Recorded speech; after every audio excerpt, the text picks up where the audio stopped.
southeast of India, separated from the mainland only by the Palk Strait. Known as Ceylon until 1972, the name still resonates around the world today, but primarily through the leaves of its precious tea.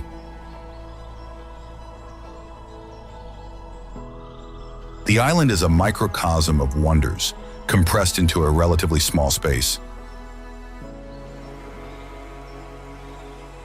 Here, golden beaches give way to central mountains, cloaked in emerald green, while dense rainforests full of life hide the secrets of an unspoiled nature.